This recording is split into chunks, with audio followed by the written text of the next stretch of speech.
Somewhere beneath the fields of modern Pakistan and northwestern India, buried under centuries of silt and silence, lie the remains of cities that once housed tens of thousands of people.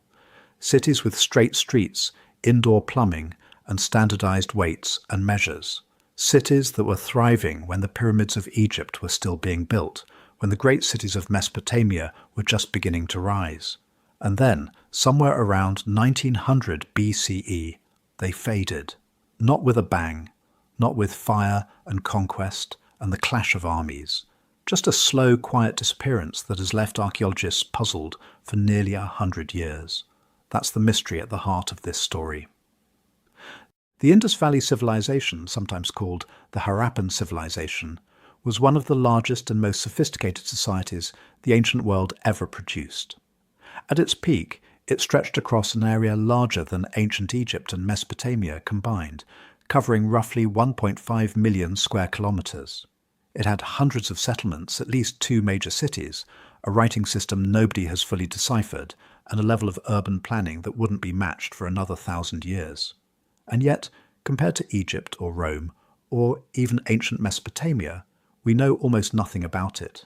No kings' names, no conquering armies, no grand temples to identifiable gods, no war memorials, no glorified rulers carved into stone. It's like stumbling onto the ruins of an enormous, complex, sophisticated civilization and finding absolutely no one left behind a note explaining what happened. So that's what we're going to spend the next little while exploring, how these cities were built, what daily life actually looked like inside them, what they were trading and with whom, why their writing still resists translation, and most hauntingly of all, why they seem to have simply dissolved without the kind of violent drama we usually associate with civilizational collapse. Before we go any further, I'd love to know where you're listening from tonight, or this morning, or this afternoon, wherever you are in the world. Drop it in the comments. What time is it there right now? Because somewhere on the other side of the planet, someone else is just settling in to hear this same story. And I think that's worth knowing. It starts, as so many great discoveries do, with something that didn't quite make sense. In the 1850s, British engineers working on the East Indian Railway needed ballast, the crushed stone and rubble that gets packed under railway tracks to keep them stable.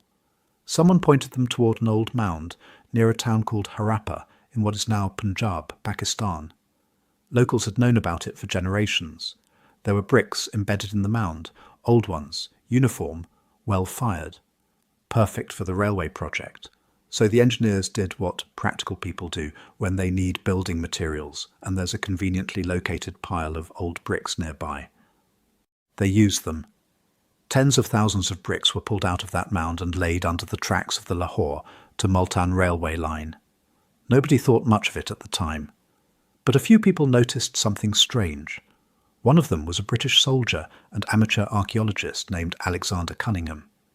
He examined some of the objects that survived the brick harvest and found a small carved stone with markings he didn't recognize. The script wasn't Brahmi, it wasn't Sanskrit, it wasn't anything he could identify. He filed a report and largely moved on. The world wasn't ready to ask the right questions yet. It wasn't until the 1920s that things shifted. 2 archaeologists, John Marshall, Daya Ramsani, and a team of excavators began serious work at Harappa, and then at another massive mound about 400 miles to the southwest, a place called Mohenjo-daro, meaning roughly the mound of the dead men in Sindhi. What they found stopped them in their tracks. Underneath the surface wasn't a jumble of ancient debris. It was a city, a real, planned, deliberately constructed city with straight streets laid out on a grid, with drainage systems, with buildings made from standardized baked bricks, with wells, with what appeared to be public baths. The kind of civic infrastructure that suggested not just settlement but intention, not just people living somewhere, but people who had decided, collectively, what a city should be, and then built it.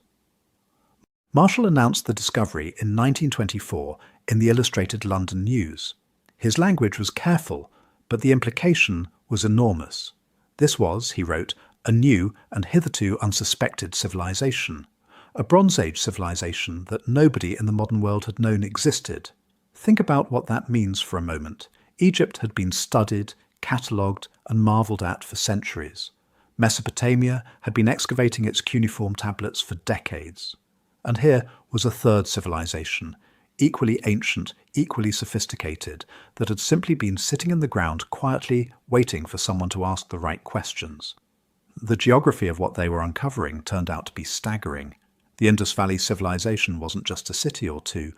As excavations expanded over the following decades, the picture kept growing. The civilization stretched from the foothills of the Himalayas down through the Indus River plain, westward into what is now Balochistan and Afghanistan, and eastward into the Thar Desert and beyond, reaching present-day Haryana and Gujarat in northwest India. Estimates of the total area covered vary, but the civilization's footprint appears to span somewhere around 1.5 million square kilometers, with hundreds of known sites and almost certainly more still buried and undiscovered. To put that in perspective, ancient Egypt at its territorial height controlled perhaps 1 million square kilometers. Mesopotamia was smaller still. The Indus civilization didn't just rival these ancient giants. By sheer geographic spread, it exceeded them. And yet somehow it remains the least famous of the three, the one that rarely gets its own chapter in popular history books, the one whose name most people couldn't place on a map if you asked them. Part of the reason for that obscurity is the same thing that makes the civilization so fascinating and so maddening. We can't read what they wrote. Thousands of small carved seals have been found, each bearing a series of symbols arranged in neat lines. Scholars have catalogued hundreds of distinct signs. They've run computational analyses. They've compared the script to known ancient writing systems. And after a century of effort, the Indus script remains undeciphered. We don't know what language it represents. We don't know if it encodes a spoken language at all, or something more limited, a record-keeping system, names, commodity labels. Without being able to read it, enormous doors stay closed. We can see the architecture and the artifacts, but we can't hear the voices. So we're left reconstructing an entire civilization from physical evidence alone, from the shape of streets and the depth of drainage channels, from the contents of storage jars and the wear patterns on tools, from what people chose to bury with their dead and what they chose to leave in public spaces. It's like trying to understand a conversation by studying only the furniture in the room where it happened. What we do know is that this civilization didn't appear overnight. The earliest farming communities in the region date back to around 7000 BCE. Small settlements in places like Mehrgarh, in what is now Balochistan, where people were growing wheat and barley and keeping sheep and goats long before the urban phase began. Over thousands of years, those communities grew more complex, more interconnected, more specialized. Pottery improved, trade networks expanded, villages became towns. And then, somewhere around 2600 BCE, the transition happened. The cities emerged. Harappa, Mohenjo-daro, and others like Dholavira and Rakhigarhi took on the full character of urban civilization, the grid streets, the standardized weights, the public infrastructure, the population density that implies complex social organization. That urban peak lasted perhaps 700 years, until around 1900 BCE. Then something changed. But before we get to the ending, we need to understand what was actually there, because what the Indus people built, and how they built it, is genuinely unlike anything else the ancient world produced. Imagine walking toward Mohenjo-daro at its height. From a distance, it doesn't look like a random cluster of huts along a riverbank.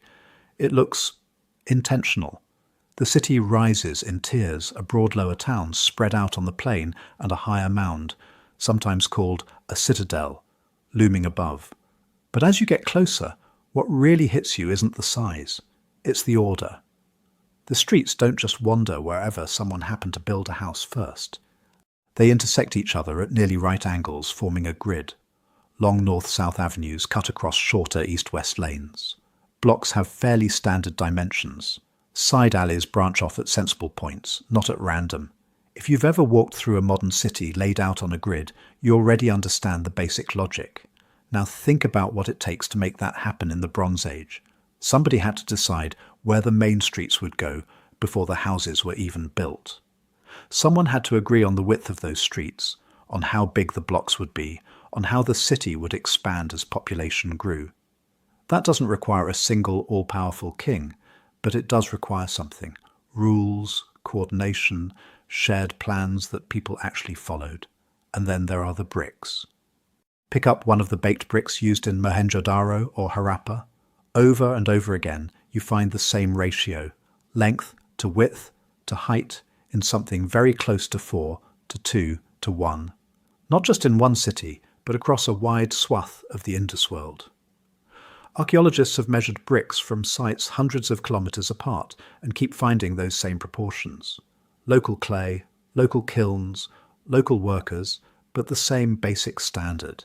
Standardized bricks might sound boring, but they're the physical trace of a wider system. To keep that ratio, you need molds built to common dimensions. You need masons and laborers trained to use them. You need a sense that deviating from the norm isn't just sloppy, it's unacceptable. This isn't someone throwing together a quick wall, this is building to code. Walk down a residential street and you start to see how that code shapes daily life. Most houses in the larger Indus cities are made of those baked bricks, often 2 or more stories tall. Many open inward, organised around a central courtyard that gives light and airflow while maintaining privacy from the street. From the outside, you might see a plain facade, a blank brick wall, maybe a single doorway, perhaps a small window high up. But step inside and the space becomes more complex. Rooms arranged off the courtyard, staircases climbing to upper levels. And running through this world of brick and courtyard is one of the Indus civilization's most astonishing features: water management. Under your feet, beneath the lines of houses and the straight streets, lies a hidden city of drains. Not just shallow ditches, but covered drainage channels built of brick, running along major streets and collecting wastewater from individual homes. Many houses had their own bathing platforms, raised, neatly paved areas, often with a sloped floor and a drain at one end.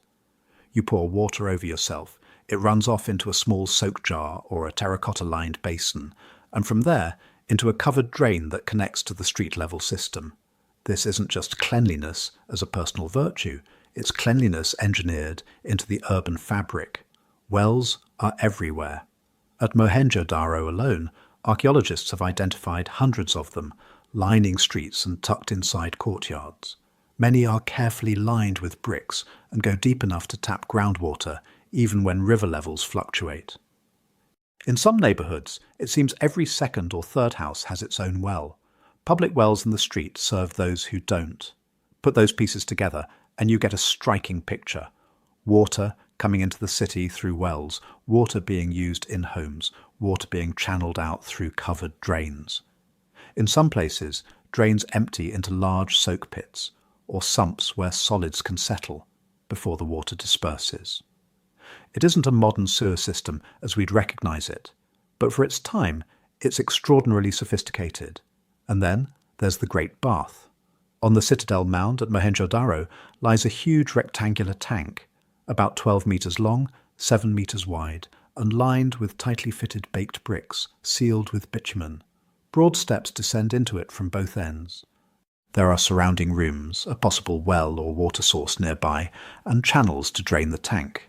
We don't know exactly what the Great Bath was used for, but it's hard to escape the idea that it was special. It's too big and too carefully built to be someone's private bathtub. Many scholars think it had a ritual or ceremonial function, a place for some kind of communal or elite bathing practice. Others have suggested civic or political gatherings where water played a central symbolic role. Whatever the truth, this is a monumental public water facility, not a tomb, not a royal palace. Nearby, at both Mohenjo-daro and Harappa, archaeologists have uncovered massive brick platforms with rows of rectangular bays. Early excavators called them granaries, imagining great state storehouses of grain. It's a tempting picture, orderly rows of bins holding surplus food for the city. But as excavation methods improved, some of those early labels began to look shaky. Direct evidence of stored grain in those exact buildings is sparse. Alternative interpretations have been proposed. Large assembly halls, elevated platforms for markets, Structures for processing or storing materials we're less likely to see in the archaeological record. For now, granary is more of a convenient nickname than a settled fact. What seems clear is that these were large, carefully engineered public or semi-public buildings on prominent platforms, spaces where many people, or a lot of valuable stuff, could come together. When you compare all this to Egypt or Mesopotamia, the differences are striking. In Egypt, monumental stone architecture shouts the names of kings. Pyramids and giant temples dominate the skyline. In Mesopotamia, ziggurats rise above crowded, winding streets, and city plans often grow organically, layer upon layer, without much evidence of early rigid grids. The Indus cities do have elevated citadel mounds and major public buildings, but we don't see the same obsession with single gigantic monuments or with glorifying individual rulers in stone. There are no colossal statues of kings, no carved victory scenes marching across temple walls, no obvious royal palaces towering over cramped slums. What dominates instead are things like standardized house plans, neighborhood-level infrastructure, repeated brick ratios, and that omnipresent concern with water and waste. That doesn't mean these cities were some kind of utopia without hierarchy. Larger houses exist alongside smaller ones. Some neighborhoods seem more affluent than others. Someone organized labor to build the platforms, the baths, the drains. There were surely elites, decision-makers, people with more power than others, but the architecture suggests where a lot of that organizational energy went, into making the city itself function, into giving many households access to wells and drains, into maintaining streets that line up and systems that connect, into a kind of collective planning that prioritized the everyday flow of life, water, cleanliness, storage, movement, over the kind of monumental ego projects that dominate in other ancient civilizations. You can stand on the remains of a street in Harappa or D'Oliveira and feel that logic under your feet. This is a civilization that seems to have invested heavily, not just in symbols of power, but in the infrastructure of living together. And that raises an uncomfortable question for us, because we still can't read their script and we still haven't found their kings. What kind of governance builds cities like this? Who decided that drains mattered as much as temples? Who enforced the brick standards? Who kept the wells clear and the streets aligned? We don't have clear answers. But the way these cities were built hints that power in the Indus world expressed itself differently, less through towering statues and more through the quiet, disciplined planning of urban space. To see how that played out in daily life, we have to step inside those houses and walk those streets as residents, not just as archaeologists. Step through the doorway of one of those brick houses. The street dust is behind you now. The noise softens. You're in a small entrance room that opens into a courtyard bright with sun. To your left, a staircase climbs along the wall, its bricks worn smooth from generations of bare feet.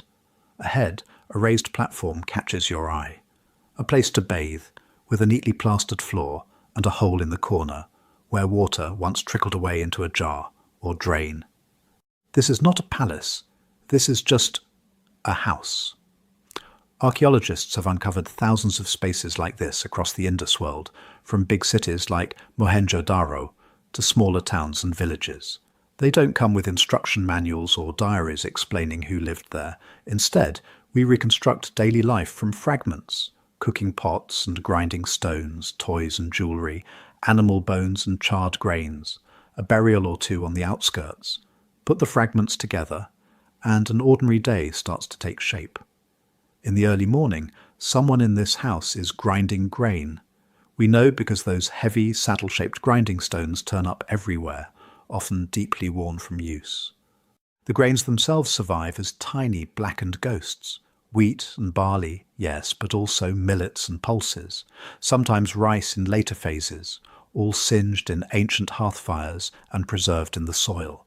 Before those grains ever reached the grinding stone, they were part of a landscape that Indus people knew just as intimately as your forager ancestors once knew wild tubers. Out on the floodplains, farmers were working with a river system that refused to sit still.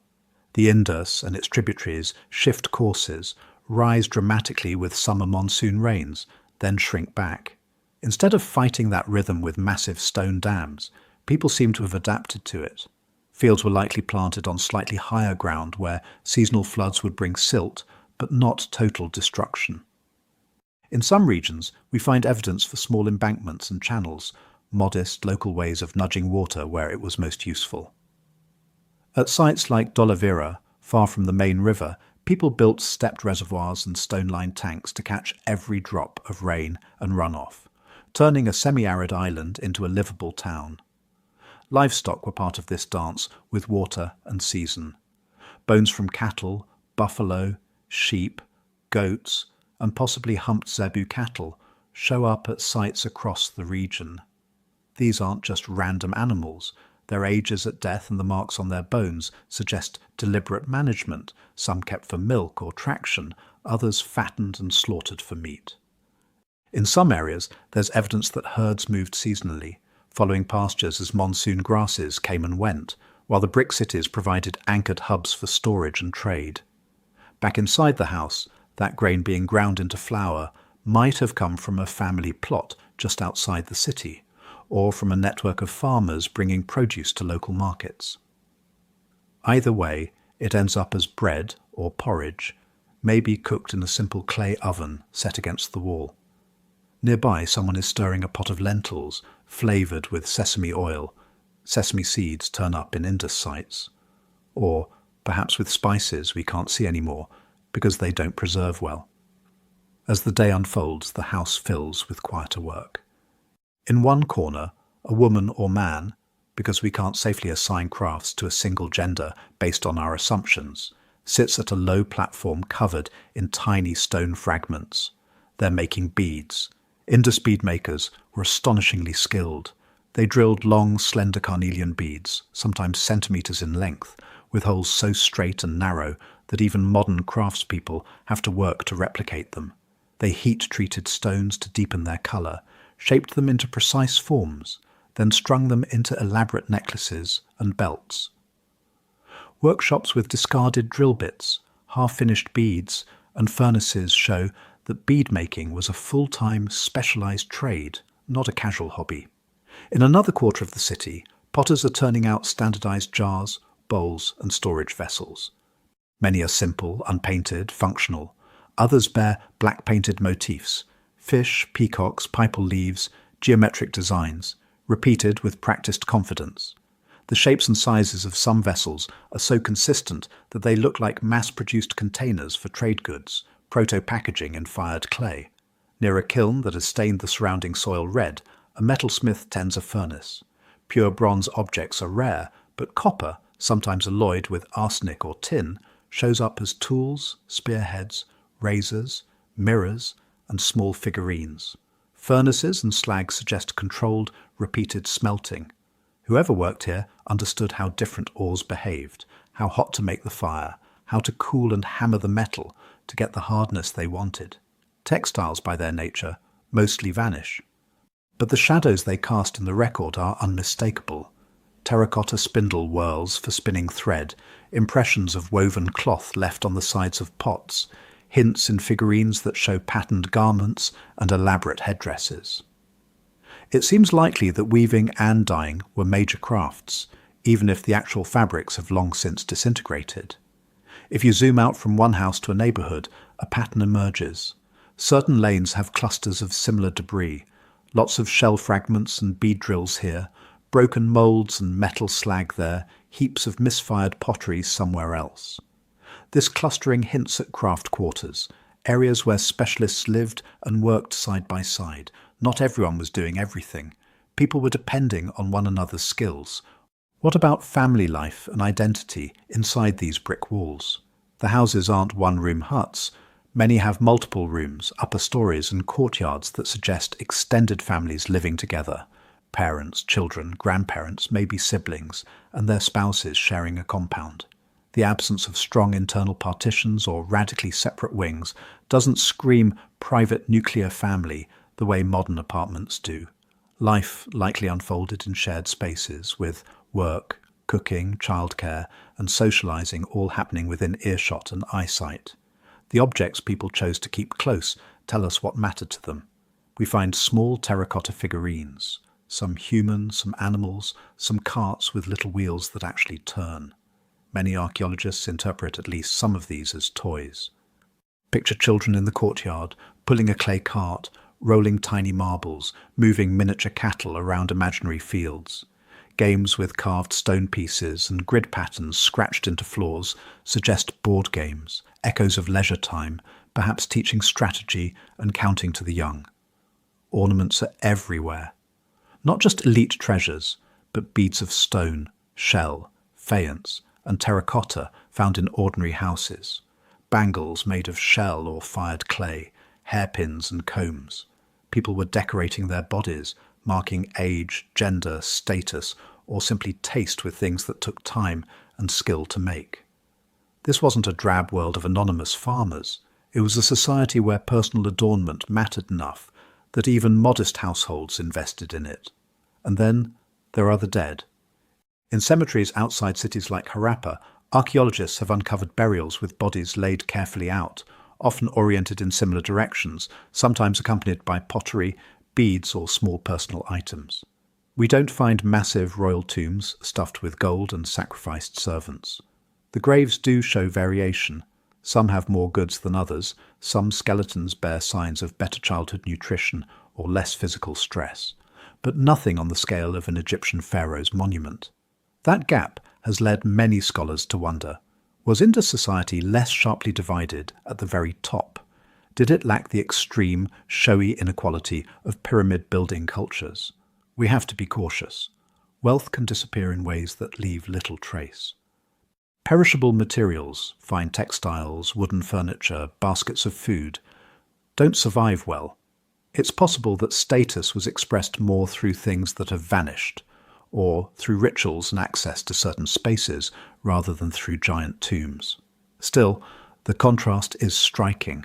The biggest architecture we see is collective: platforms, baths, reservoirs, warehouses, or halls. The clearest standards we see, brick ratios, weights, measures, are things that knit economic life together. The artifacts of everyday life, from toys to bangles, are widely distributed. Taken together, these hints point toward a hierarchy that may have been real, but quieter. Perhaps power was anchored in merchant families, priestly groups, or councils of elders rather than in a single, highly glorified monarch. Perhaps status was encoded as much in what you did, your craft, your role in managing water or trade, as in how gigantic your grave was. We can't read their laws or listen in on their arguments, but we can see a world where people woke up in well-built houses, drew water from nearby wells, sent children out with toys, went to work shaping beads or pots or metal, wore ornaments that connected them to distant coasts and quarries, and buried their dead with care but without stone mountains. It's a picture of a civilization that, for all its mysteries, feels startlingly human and familiar, not because of towering kings, but because of the everyday lives that quietly held the whole system together. Step back out into the street. The smell of cooking fires hangs in the air, but there's another scent too, less obvious, more occasional. The tang of bitumen, that sticky black pitch used to seal boat hulls, the salty, fishy reek from a pile of shells that clearly didn't walk here on their own, the faint metallic bite from a workshop where someone is sorting shiny ingots. This city isn't just feeding itself, it's plugged into a web of exchange that stretches far beyond the horizon. Follow a man walking toward a building near the edge of town. It's not a temple or a palace. It looks more like a large hall or warehouse. Inside, rows of jars line the floor, some sealed with clay, others open and half full. Grain, oil, maybe ghee, or some kind of fermented product. Basketfuls of carnelian beads glint, already strung or piled neatly. Nearby, a stack of carefully shaped ingots, copper from distant hills, each one eerily similar in size and weight. On a low table sits one of the most iconic Indus artifacts, a tiny square seal, carved from smooth steatite stone, just a couple of centimetres across. To your eye, it's beautiful but puzzling. On one side, a powerful animal in profile, often a unicorn-like creature, with a single horn, or a bull, or an elephant. Above it, a line of tiny signs, each composed of simple strokes and curves. On the back, a knob, pierced so a cord could pass through. It fits perfectly between thumb and forefinger. To the people in this room, this isn't just decoration, it's a tool. The owner presses the seal into a lump of damp clay stuck over the mouth of a jar. When he lifts it away, his unique design and inscrutable symbols are left behind, crisp and raised. The clay is allowed to dry. Now, if anyone tampers with the jar, the seal impression will break. Across the Indus world, archaeologists have found thousands of these seals and the broken bits of clay they once stamped, called sealings. Some still cling to ancient rope fibres or to the surfaces of jars and baskets. Others, found in piles near administrative-looking buildings, carry impressions from multiple different seals, as if consignments from various sources were being checked in, recorded, bundled. This is administration without paper. Standardization backs it up. In excavation after excavation, small stone or chert weights turn up, shaped like little lozenges or cubes. When you put them on a balance scale, they fall into a repeating pattern, a binary series, 1, 2, 4, 8, and so on, with minor regional variations but a striking overall consistency across hundreds of kilometers. Someone, somewhere, decided what a basic unit of weight should be, and everyone from coastal traders to inland merchants stuck to it. If you were buying a sack of grain, paying workers in metal, or measuring out precious beads, you didn't just eyeball it. You reached for one of these weights, placed it in one pan of the scale, and piled the goods on the other until the beam balanced. Seal in one hand, weight in the other, two sides of a system that let strangers do business with some degree of trust. But who were they doing business with? To answer that, you have to leave the city altogether. Walk westward in your mind, across the plains, through dry passes in the Baluchistan hills, down to the coast where the Indus meets the Arabian Sea. At sites like Lothal, archaeologists have uncovered what looks very much like a dockyard, a large, brick-lined basin connected to a water channel. Whether that exact interpretation is correct is debated, but there is no doubt that the Indus people knew boats. Clay models of boats, some with pointed prows and cabins, turn up in the archaeological record. Bitumen-lined jars and fragments of waterproofed planks hint at vessels sturdy enough for coastal voyages. Hugging the coastline, those boats could reach the Makran coast, the Strait of Hormuz, and the Gulf. From there, they join another ancient network. In Mesopotamian cities like Ur and Lagash, scribes wrote on clay tablets about a distant place they called Meluha, a land of exotic woods, carnelian, lapis lazuli, gold dust, and strange black stone. They mention Meluhan ships unloading goods. They mention translators who speak the Meluhan language. One seal from Mesopotamia even shows a character with what many scholars think is a decidedly Indus-style topknot. In Mesopotamian garbage pits and storehouses, archaeologists have found carnelian beads and etched stone ornaments that match Indus styles almost perfectly. On the other side, at Indus sites, we find Mesopotamian cylinder seals, a few cuneiform inscribed pieces, and imported materials like lapis from Afghanistan, tin from distant mines, shells from the Arabian Sea. It's not a one-off contact. For centuries, goods and ideas ripple back and forth between the Indus, the Gulf islands like Bahrain, the Iranian plateau, and the cities of southern Mesopotamia. The Indus world isn't a quiet, isolated backwater. It's one of the major economic players in a Bronze Age trading system. And yet, of the major players, it's the one whose voice we still can't read. Those tiny signs above the unicorn on the seal, that's the Indus script. We find it on seals and sealings, on small copper tablets, on pottery sherds, on weights, occasionally on tools or ornaments. The longest known inscription fits comfortably on a single object, maybe 26 signs. Most are much shorter, 4, 5, 7 characters. No sprawling epics, no law codes carved in stone. This extreme brevity is both tantalizing and maddening. On the one hand, the script shows all the hallmarks of a real writing system. Statistical analysis reveals patterns. Certain signs tend to appear at the beginning, others at the end, some cluster together in ways that resemble words or titles. The sequence of signs isn't random doodling. There's structure, rules, habits, exactly what you'd expect if scribes were trained to write specific, meaningful strings. On the other hand, we have no bilingual Rosetta Stone, no long texts with context we can confidently guess, no clear descendant script that lets us map sounds. The language, or languages, being written remain unknown. Scholars have proposed that the underlying tongue might be related to early Dravidian languages, or to an as yet unidentified branch of the linguistic family tree. Others have argued more controversially that it might not encode full spoken language at all, but function more like complex heraldic symbols or trademarks. Without longer texts, all of these ideas are difficult to prove or disprove. What then was the script actually used for? Here the seals and weights offer some clues. Many inscriptions occur precisely where you'd expect labels, signatures, or official marks, on the seals of merchants or administrators, on sealings that once closed up containers, on standardized lumps of material. That's led a lot of researchers to think of the script as being tied to economic life and identity. Possibilities include short names or titles, so-and-so, son of so-and-so, or House of the Unicorn, marking ownership or responsibility. Commodity labels, sesame oil, grain ration, copper from this mine, telling handlers what's inside a sealed jar or bundle. Administrative tokens, paid, checked, tax due, temple property, signaling the status of goods as they move through the system.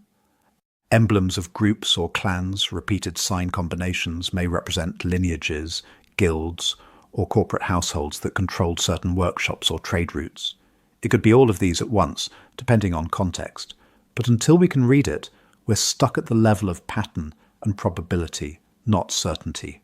What we can say is this: a civilization that calibrates its bricks to a standard ratio, that weighs its metal and grain with uniform stone weights, that stamps goods with distinctive icon and sign combinations, is not improvising its bureaucracy. It is managing complexity with abstract systems, numbers, measures, symbols, every bit as much as its contemporaries in Egypt or Mesopotamia. The difference is that in Egypt and Mesopotamia, we can eavesdrop. We can read letters, legal disputes, hymns, propaganda. We know who boasted, who complained, who begged the king for more rations. In the Indus world, we see the movement of goods, the discipline of standards, the quiet efficiency of seals pressed into clay. We see traders reaching distant shores, their carnelian beads ending up around the necks of foreign elites. We see the fingertips of scribes practicing the same short sequences over and over.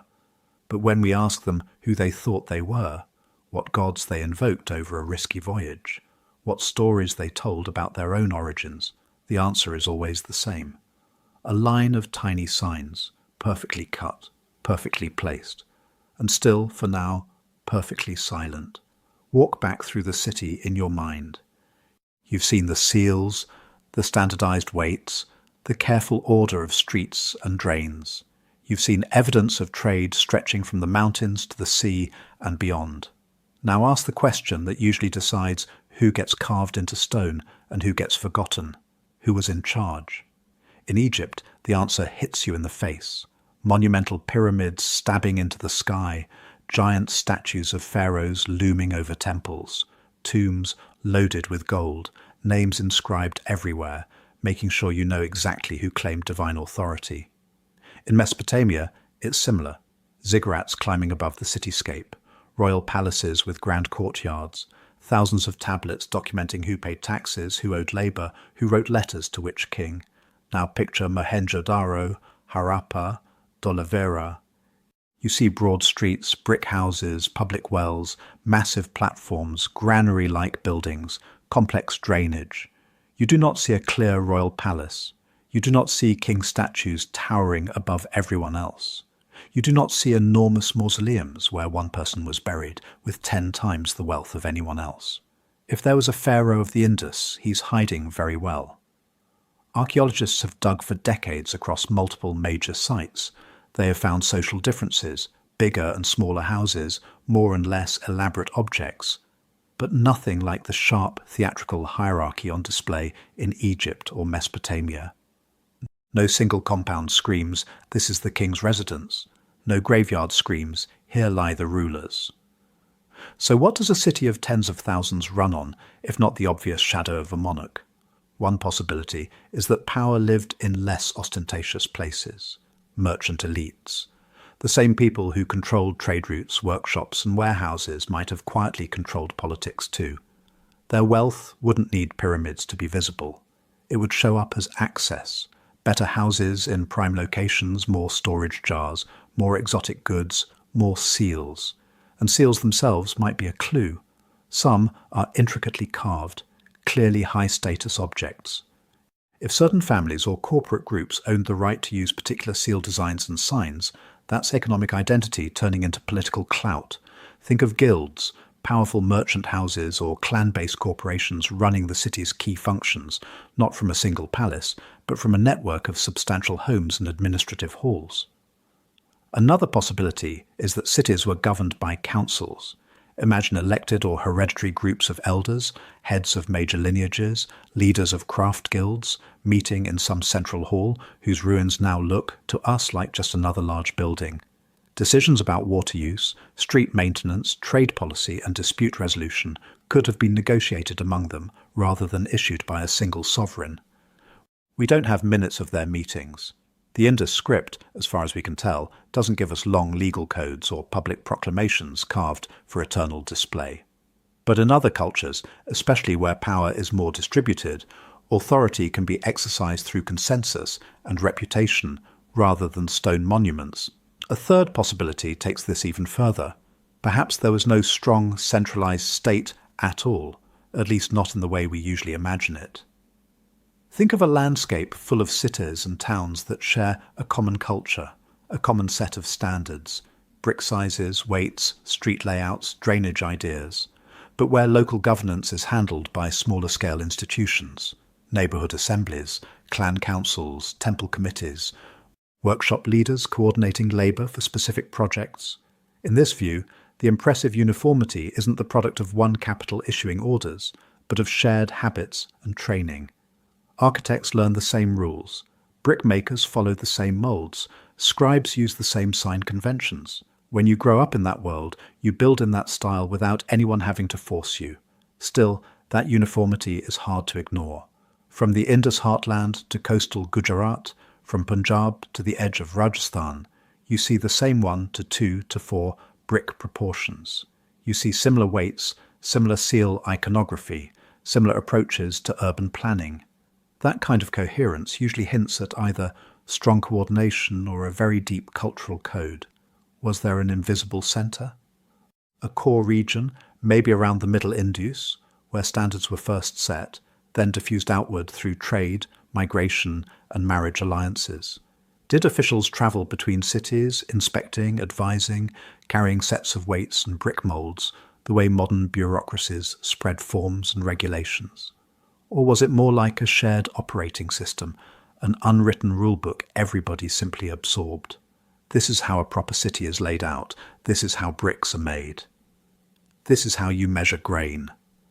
No king needed, just the pressure of tradition and practicality. Religion might have played a role in this cohesion. We don't have towering stone temples like at Karnak. But we do have hints of ritual everywhere. Clay figurines, often of women with elaborate headdresses and jewellery. Are these goddesses, mothers, ancestors, toys? It's tempting to see them as part of a fertility cult, but the evidence is fragmentary. They might represent a range of ideas, protective household spirits, ritual offerings, or simply popular art. Small priest-like figures appear too, a famous bearded man from Mohenjo-daro, with a fillet around his head and a patterned cloak staring out with half-closed eyes. Scholar, ruler, priest, or just one more dignified portrait out of many that didn't survive? At some sites, especially in what seems to be the later phases, archaeologists have found rows of brick platforms with traces of ash and burnt offerings, often called fire altars. They suggest more formal rituals, controlled burning, perhaps of ghee, grains or other substances. Are these connected to later Vedic fire rituals? The resemblance tempts comparison, but we have to be cautious. Cultural echoes can travel across time, but direct continuity is hard to prove. There are also recurring symbols beyond the script itself. The so-called Proto-Shiva seal, showing a horned, possibly three-faced figure seated in a yogic posture, surrounded by animals. Is this an early form of a deity that will one day evolve into Shiva, lord of beasts and meditation? Perhaps. Or perhaps it's a different god entirely, or a powerful human in a ritually charged pose. The problem is always the same. We see pattern, but we don't hear explanation. We see bath-like structures that could be ritual purification tanks, but we can't ask anyone what prayers, if any, accompanied the water. We see carefully laid out buildings that could be shrines or chapels, but no wall paintings or scripture fragments to tell us which gods dwelt there. So was there a priestly class, analogous to temple hierarchies in Egypt and Mesopotamia? Almost certainly some people specialized in ritual, in managing sacred spaces, in performing ceremonies connected to harvests, journeys, life transitions. But they didn't leave us stone lists of their titles or their genealogies. That absence shapes our perception. A civilization as large and organized as the Indus feels like it should come with familiar markers. The king's name, the main god's name, the great victory carved into rock, the tomb that swallows half the state's surplus. Instead, we get well-planned streets, standardized bricks, efficient water management, a far-reaching trade network, a compact and disciplined script, and almost no bragging. It's unsettling. We're used to power announcing itself loudly. Here, if power existed in the same concentrated way, it chose to remain architecturally modest, even anonymous. Or it was so widely distributed that no single ego could hijack the skyline. Either way, the effect is the same for us standing in the ruins. We can map pipes and drains more easily than we can map authority. We can reconstruct bead-making workshops more clearly than we can reconstruct courts or thrones. We can hold in our hands the seals that once authenticated contracts, but we cannot name the people whose authority they embodied. The Indus civilization is not just silent because we can't read its script. It's silent because it refuses to give us the easy hooks of kings and conquests. What remains is an outline, cities humming with coordinated effort, rules followed across vast distances, rituals performed in brick-lined spaces, goods shipped across seas. The engine that drove all this, the specific arrangements of power, belief and obligation, stays mostly in shadow, and that makes what happens next even more puzzling. Because this system, whatever it was, didn't crash in a single cataclysm. It thinned, shifted, faded over centuries, leaving behind bricks reused in new ways, settlements shrinking or moving, old standards loosening. To see that long unwinding, you have to watch the cities not at their peak, but as they slowly, quietly change. Stand again in Mohenjo-daro in your imagination. Not at its height this time, with clean brick drains and bustling streets, but a couple of centuries later. The plan of the city is still there. The great platforms still rise above the floodplain. The grid of streets is recognizable. But if you look closely, something subtle has changed. The bricks aren't quite the same. For hundreds of years, Indus builders followed that 1:2 to 4 brick ratio with almost obsessive consistency. It's one of the easiest things archaeologists can track through time. Then, in later layers, the ratio starts to wobble. Bricks are made in different proportions. Standards loosen. You're not looking at a smoking crater. You're looking at drift. This is the texture of the Indus collapse when you scrape away the dramatic language. Not cities burning overnight, cities going slightly out of tune. Archaeologists talk about deurbanization in this period. It's a careful word. It doesn't mean everyone died. It means the style of living in big, highly organized cities slowly gave way to something else. In early levels at Mohenjo-daro and Harappa, you find dense urban neighborhoods, public wells, meticulous drainage, big storage buildings. Over time, you start to see large structures abandoned or reused. Streets aren't maintained as systematically. Some wells fall out of use while new ones appear in different spots. Certain quarters thin out. People don't suddenly vanish. They move. They subdivide houses. They build small, rougher structures on top of once careful foundations. They patch instead of rebuild. If you could take a time lapse of the whole Indus region from around 2000 to 1500 BCE, you wouldn't see a single disaster sweeping across the map. You'd see patterns slowly rearranging. Some big cities shrink. Some disappear from the record. New, smaller settlements appear where none existed before. It's as if the urban fabric is being carefully unstitched and rewoven into a different pattern. Look north and east into what's now Haryana and western Uttar Pradesh. As the old core cities along the Indus and its major tributaries fade, many more modest settlements appear in the upper Ganges-Yamuna region. Different pottery styles, different layout habits, more villages, fewer massive cities. To the south, in Gujarat, some coastal and inland sites remain active for longer, but their character changes too. Trade continues in some form, but you don't see the same tight standardization of weights and measures.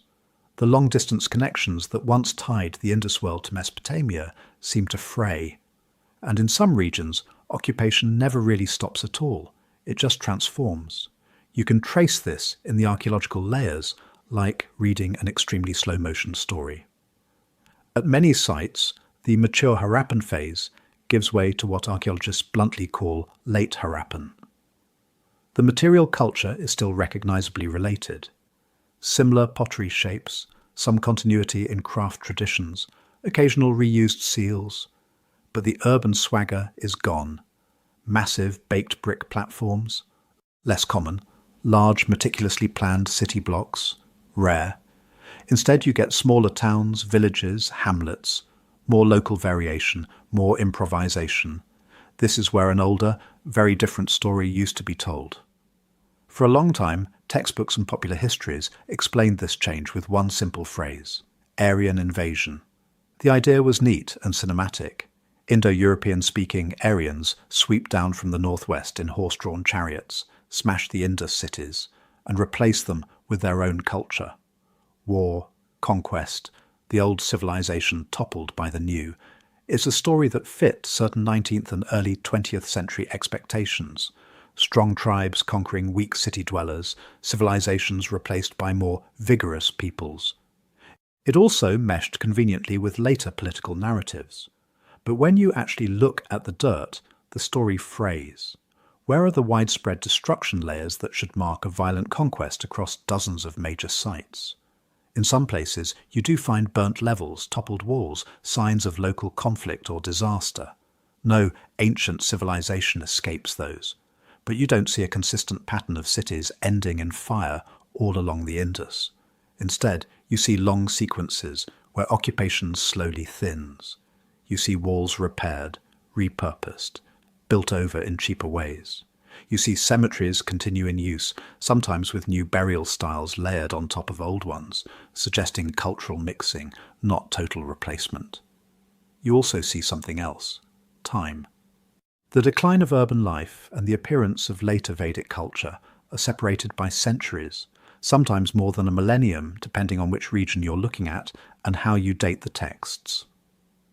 If there were migrations of Indo-Aryan-speaking groups into the subcontinent, and linguistic and genetic evidence suggests there were movements of people at some point, they're no longer seen by most researchers as simply charging in and flattening the Indus cities in one go. Instead, many scholars talk about a much more complex, messy process: gradual inflows of different groups, intermarriage, trade, cultural exchange, local developments, ecological pressures, internal shifts. In that context, the end of the Indus urban pattern looks less like a murder and more like a long, complicated breakup. Was there conflict? Almost certainly, somewhere at some time.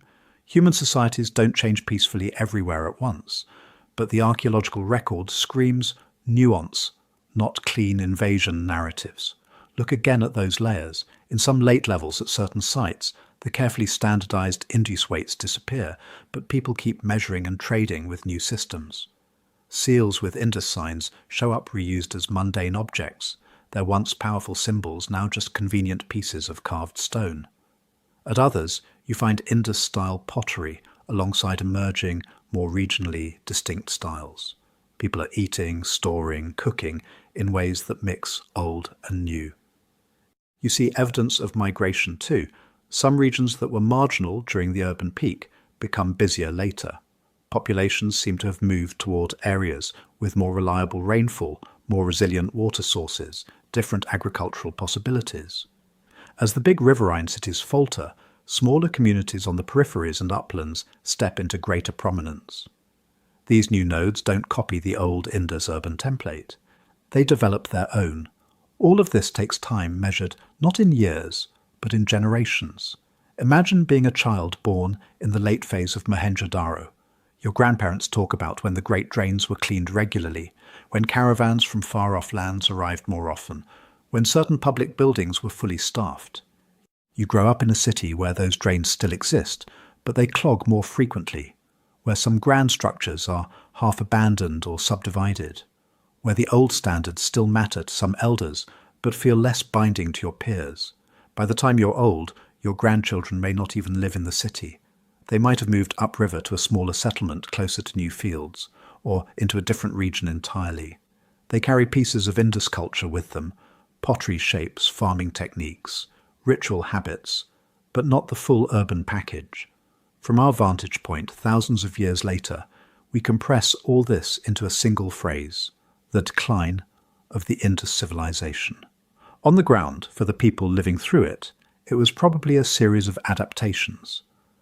A drought that lasted a couple of years, prompting some families to leave. A river shift that made one canal useless and another village more attractive. A trade route that dried up, forcing craftspeople to find new markets or new livelihoods. New neighbours arriving with different languages, different herding practices, different stories about the gods. Tension sometimes, cooperation other times, gradual blending often. The archaeological layers record this as changes in brick ratios, pottery types, house plans, burial customs. What they don't show is a neat singular cause. That's why many researchers now talk about a reorganization or transformation of Indus society rather than a clean-cut collapse. Urban life ebbs, rural life swells. Cultural traits scatter, mutate, recombine. The cities don't drop off a cliff. They dissolve into a wider landscape of villages and small towns, their influence lingering in ways that are easy to miss if you only look for big walls and monumental gates. To understand why this long fading happened and why it unfolded differently in different regions, you have to look beyond bricks and streets to the environment itself, to the rivers that fed these cities, to the monsoons that watered their fields, to a climate that was quietly, steadily changing while people tried to adjust. Picture the Indus world again, not as dots on a modern map, but as thousands of communities stitched along veins of water. Rivers are the real protagonists here. The Indus itself, roaring out of the Himalaya, braiding and unbraiding across a vast floodplain, its great tributaries, the Ravi, Beas, Sutlej, Chenab. And then, further east, a more contested character in this story, the Gagga-Hakra. If you look at satellite images today, you can trace a long, pale scar running through parts of Haryana, Rajasthan, and Cholistan in Pakistan, a dry or seasonal riverbed winding through desert and scrub. Along this ancient course, archaeologists have found hundreds of Harappan and related sites, from small villages to substantial towns. Some scholars have argued that this ghost river is the remnant of what later texts call the Saraswati, a mighty sacred river that supposedly ran from mountain to sea before drying up. Others are more cautious. They point out that the Gagga-Hakra seems to have been fed mainly by monsoon-fed streams from the Shivalik hills, not necessarily by big Himalayan glaciers in the way later myths imagine. They argue that several smaller channels may have shifted in and out of this course over time, making the story far messier than a single lost river. But whatever you call it, this region clearly mattered to the Indus world. During the urban peak, settlements along the Gagga-Hakra belt are dense. Later, many of them thin out or vanish. Meanwhile, occupation in regions with slightly more reliable rainfall, like parts of the upper Ganges basin, seems to pick up. That pattern has led many researchers to suspect that water, its timing, its volume, its reliability, was at the heart of the slow unravelling. So what changed? To answer that, you have to zoom way out, beyond any one river, beyond any single human lifetime. Geologists and paleoclimatologists study lake sediments, river terraces, ocean cores, even tiny shells and plant remains to reconstruct past climates. Archaeobotanists look at grains, seeds, and pollen preserved in ancient layers to see what people were growing and what plants thrived wild around them. When you put their work together, a broad picture emerges. From roughly 2600 to 2000 BCE, the South Asian monsoon seems to have been relatively strong and reliable. Not perfectly stable, no climate is, but good enough to sustain intensive agriculture across a wide belt of land. Then, over the next several centuries, the monsoon weakens and becomes more variable. That doesn't mean a single climate disaster sweeping in one year and knocking everything down. It looks more like a long, uneven slide, slightly less rain on average, bigger swings between wet and dry years, more frequent multi-year droughts in some regions. For farmers whose entire world depends on the timing of rains and the behavior of rivers, that's terrifying. Imagine you're a Harappan farmer on the floodplain. Your parents taught you when to expect the first good rains. They knew how far the river usually rose in summer floods. They had rules. Plant this early if the first rain comes by this date. Wait if it's late. Use that field if flood levels reach a certain marker stone. Now, within your adult life, the old patterns start to slip. A few years in a row, the monsoon comes late, or it pours too hard, too fast, causing destructive floods instead of gentle, soaking rains. Then a severe drought, then a normal year, then another drought, longer this time. You patch, you move your fields, you dig your wells deeper. You invest more labour in canals and bunds. Your city authorities, whoever they were, might try to coordinate repairs, reallocations, emergency stores. But if the broad climatic trend is downward, less dependable rainfall, more erratic river behaviour, there's only so long you can hold the line. River systems respond too. Some channels silt up more frequently, others cut new paths. Smaller, rain-fed rivers shrink or become seasonal. Bigger, glacier-fed ones might keep flowing but change their flood dynamics. There's evidence that the Sutlej, for example, may have shifted away from some courses that once fed the Gagga-Hakra region, starving it of perennial flow. If a major river arm gradually abandons your city's doorstep, your entire urban logic falters. Warehouses built near old docks no longer make sense. Fields that once sat in a sweet spot between too much flood and too little water become marginal. Suddenly, that village a few days' walk away, closer to a still reliable tributary or in a zone that gets a bit more rain, looks a lot more attractive. Multiply that kind of reasoning across generations, across thousands of households, and you get exactly what the archaeology shows. A slow thinning of big centres, a thickening of smaller, more widely scattered settlements. Environmental stress alone, though, doesn't automatically produce urbanisation. People can and do respond to changing climates with new technologies, new crops, new social arrangements. So researchers have looked for signs of those shifts too. In some late Indus sites, you start to see a higher proportion of drought-tolerant crops. Millets, for example, become more common relative to thirstier wheat and barley in certain regions. Rice appears in some areas, perhaps taking advantage of local water regimes. That suggests adaptation, not simply collapse. But adaptation has limits, especially if other pressures hit at the same time. One big vulnerability of the Indus urban system was its long-distance trade. For centuries, these cities were plugged into networks that carried materials and ideas over astonishing distances. Lapis lazuli and tin from Afghanistan and beyond, copper and other metals from Rajasthan and Oman, timber from the Himalaya, shells from the Arabian Sea, finished beads and textiles moving the other way. If climate shifts made some caravan routes harder, more arid stretches, less predictable waterholes, more unstable mountain passes, that alone could choke off critical supplies. Now imagine that, at roughly the same time, distant partners are facing their own crises. Around the early second millennium BCE, Mesopotamia has its own problems. Political upheavals, shifting dynasties, climate stresses of its own. The Gulf trade that once brought Indus products to cities like and Lagash appears to diminish. Those famous Mesopotamian references to Meluha merchants dry up. If you're an Indus craft specialist whose livelihood depends on exporting carnelian beads or fine cotton textiles across the sea, a faltering external market bites hard. Economic strain can cascade. Elite groups, however they were organized in Indus society, may lose their grip if they can no longer guarantee prosperity or stability. Local disputes over water and land allocation might flare. Communities might choose to go it more independently, breaking away from whatever integrative structures once held the big cities together. Add disease into the mix as a possibility. We know from many other times and places that periods of environmental stress are often good times for epidemics. Malnutrition weakens immune systems. Refugee movements bring people into new contact.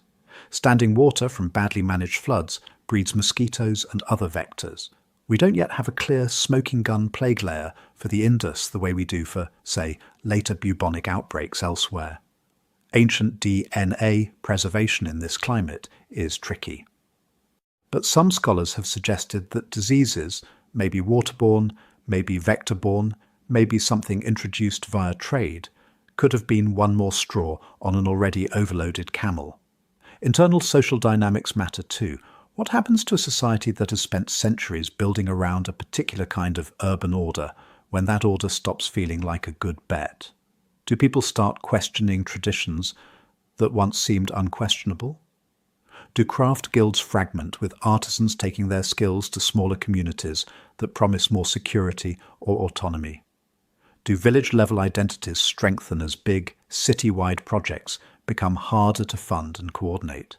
Those aren't questions the soil can answer directly, but the pattern, more diverse local pottery styles, more variation in house forms, different burial habits region by region in the later phases, suggests a loosening of the old, tightly integrated Indus cultural package.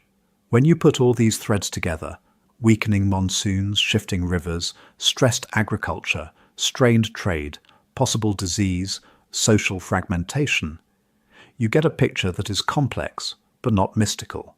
No single factor lines up perfectly in time and space with every site.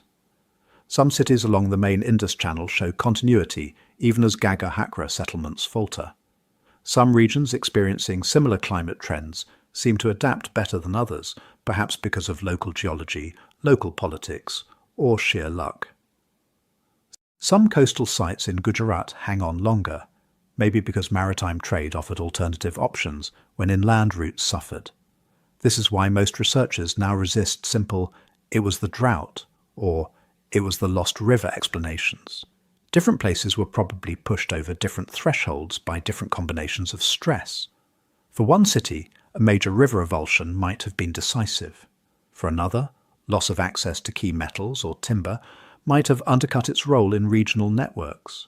For yet another, a series of harsh decades might have triggered out-migration that gradually hollowed it out from within.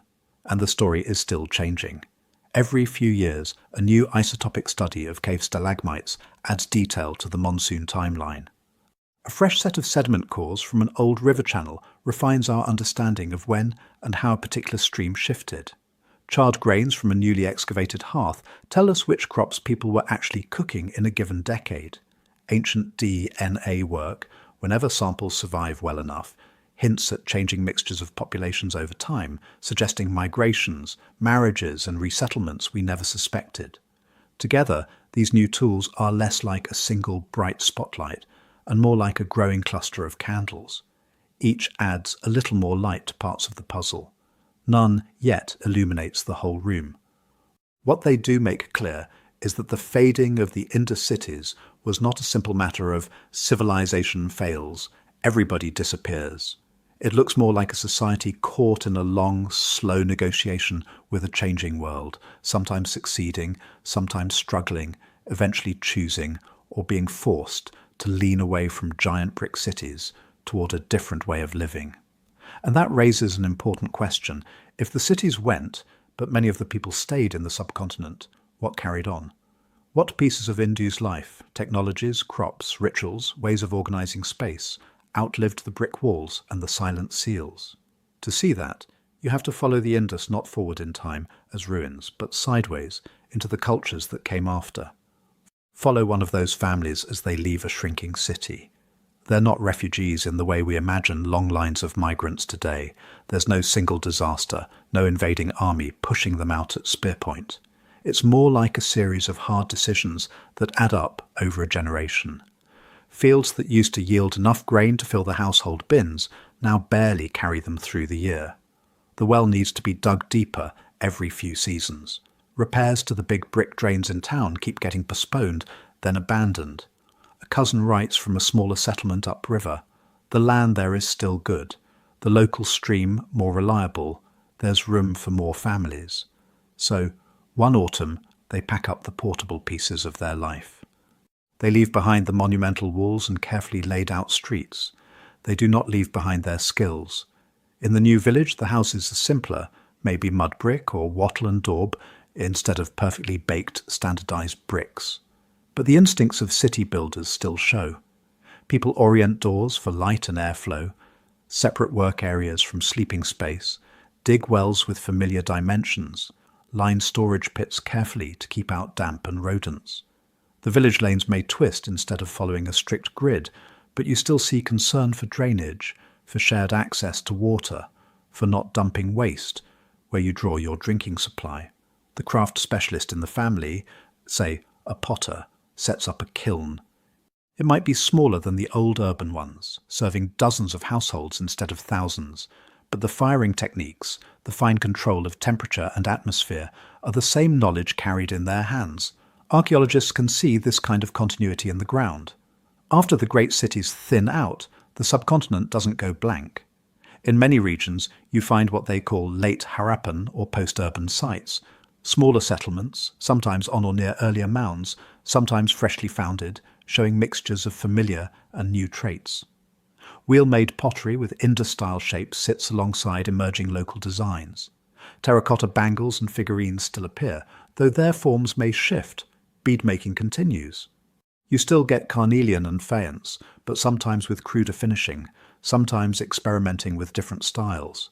In some areas, shell working carries on at coastal sites that never grew into big cities, but stayed plugged into marine resources. And the agricultural core of Indus life, for the most part, endures. People still grow wheat and barley where water allows. They keep cattle, sheep, goats, and water buffalo. They store grain in bins and jars, relying on seasonal cycles they've known for generations. At the same time, you can see threads stretching forward toward later South Asian history, those drought-tolerant millets that creep into the Indus crop package in the later phases. They become staples for vast numbers of people in peninsular and central India in later millennia. The early experiments with rice cultivation in some eastern regions. Over time, rice will anchor entire civilizations farther east and along the Ganges plain. Irrigation and water management, core strengths of the Indus world, don't just vanish. Traditional water harvesting systems in parts of northwestern India and Pakistan, tanks, small canals, wells, boons, are hard to trace back in a straight line to 2000 BCE, but they sit in landscapes already long tamed and shaped by earlier generations. Even some of the symbolic world may linger in ways that are hard to pin down but tempting to think about. The unicorn figure on Indus seals disappears as far as we can tell. But other motifs, the peepal tree, bulls, certain composite animals, recur in various forms in later South Asian art and mythology. Those little clay figurines with elaborate headdresses and jewellery. Later goddesses in the subcontinent are also adorned with heavy necklaces and stacked bangles. That doesn't prove a direct line of descent, but it reminds us how human bodies and adornments become recurring canvases for meaning. The famous Proto-Shiva seal, showing a horned, seated figure surrounded by animals, has been compared to later depictions of Shiva as Pashupati, Lord of Beasts. It might be coincidence. It might be that both societies independently found power in the image of a human at the center of a circle of wild nature. Or it might hint at deeper continuities in how people on this land imagined authority, fertility, and the boundary between human and non-human. Languages pose an even trickier puzzle. Many linguists suspect that some of the people in the Indus world spoke early forms of Dravidian languages, cousins to Tamil, Telugu, Kannada, and others still spoken by hundreds of millions today. They point to possible Dravidian loanwords in later Sanskrit texts and to substrate influences in place names and grammar. If that's right, then echoes of Indus speech may live on, faintly, in the rhythm of modern conversations, in the everyday words for rice, ploughs, bricks, and fields. But May is doing a lot of work there. This is where we have to be careful. There's a strong impulse, understandable, very human, to claim the Indus as the clear ancestor of one or another later tradition, Vedic, Dravidian, Hindu, regional ethnic identities, even modern nation-states. Archaeology is often pulled into present-day politics that want simple stories, clear lineages, ancient legitimacy. The evidence, though, keeps stubbornly refusing to cooperate with clean narratives. Yes, there are tantalizing overlaps, symbols that look a bit like later sacred signs, urban layouts that recall later town planning traditions, water-centric rituals that might resonate with later river worship, objects that feel proto to later religious icons. At the same time, there are big gaps. The Indus script remains undeciphered, so we don't know what names they gave their gods, their rivers, themselves. We don't have texts describing their myths, their laws, their philosophies, their arguments. Between the last flourishing cities around 1900 BCE and the later Vedic compositions, there are centuries of largely silent transformation. Groups moved, mingled, adopted, adapted. Ideas reshaped each other in ways we can only glimpse through broken pottery and faint genetic signals. So when someone tells you with great confidence that the Indus were definitely X, or the Indus directly invented Y tradition, or this modern group is the pure descendant of that ancient city, it's wise to pause. The real story is probably messier and more interesting. Pieces of Indus life likely fed into many lines of descent. Some technologies and crops and spatial habits flowed into early Ganges Valley cultures. Some aesthetic tastes and symbols may have been absorbed into what would later become strands of Hindu, Jain, or other South Asian religious worlds. Some communities probably maintained more local, quiet continuities that never made it into grand texts, but lived on in farming practices, craft secrets, ways of reading the sky for rain. And some things, no matter how brilliant they were in their time, simply stopped. No later South Asian civilization built cities quite like Mohenjo-daro or Harappa again, those massive, standardized brick grids with their obsession for drains and bath platforms. Later kingdoms raised soaring temples and fortresses, dug vast stepwells and irrigation works, wrote epic poems and philosophical treatises. But something about that particular mode of anonymous, seal-stamped urbanism, without obvious palaces or glorified kings, seems to have been a one-time experiment. That, perhaps, is one of the Indus civilization's most important legacies for us today. It stands as a reminder that complex societies do not all follow the same script. You can have giant cities without pyramids or ziggurats, long-distance trade without obvious empires, large-scale planning without carved victory stelae and king lists. You can organize labor, water, and craft production across hundreds of thousands of square kilometers and leave behind almost no portraits of rulers, no bragging inscriptions about conquests. And you can, when the world around you shifts, let go of that urban form without vanishing as a people. The Indus world changed the ancient landscape of South Asia and even brushed against Mesopotamia and beyond. Its bricks and streets shaped how later generations would think about living together along rivers. Its crops and domestic animals still feed millions. Yet, at its core, it remains elusive. A civilization as vast as Egypt or Mesopotamia, whose merchants rang the doorbells of Sumerian cities, whose engineers tamed unpredictable floodplains for centuries, and we still can't read a single line of their writing. Their gods don't speak to us in preserved hymns. Their laws don't lay themselves out in carved stone. Their kings, if they had them, remain faceless. What survived after the cities is scattered in genes and grains, in motifs and memory traces, in the shape of old village wells and the routes of dusty roads that may once have followed Harappan tracks. The rest is a silence that stubbornly holds its ground. And that silence is its own kind of message, pulling us forward into the final question. How do you listen to a civilization that did so much, for so long, and still refuses to fully explain itself? So where does that leave us, standing at the edge of this long, quiet story? We've walked through cities the size of small countries, laid out with a precision that would impress a modern urban planner. We've watched water channeled through brick-lined drains and stepped wells, grain stored in vast platforms, craftspeople shaping beads finer than a pinhead. We've traced trade routes that reached from the Arabian Sea to the mountains of Afghanistan and the plains of Mesopotamia. We've also watched those same cities thin out without a final siege, without smoking ruins, without a last desperate inscription begging the gods for help. That combination is what makes the Indus world feel so strange, almost unsettling. On one hand, scale and sophistication, a civilization operating across hundreds of thousands of square kilometers, coordinating weights, measures, bricks, and probably laws and customs for centuries. On the other, an ending that looks less like a collapse and more like a long exhale, a gradual loosening of urban life into villages and small towns, with no single villain, no final battle we can point to and say, here is where it fell. And layered over all of it is that stubborn silence. Every few years, new excavations add details, another warehouse, another neighborhood plan, a new kind of seal, traces of different crops, revised climate data. The picture grows richer, but the core mysteries, the language, the political structure, the beliefs, stay just out of reach. That tension between what we know and what we can't quite touch is part of the pull. It reminds us how much of human history can rise to astonishing heights and then fade, leaving almost no stories in its own words. No conquering army was needed to erase most of the Indus voices.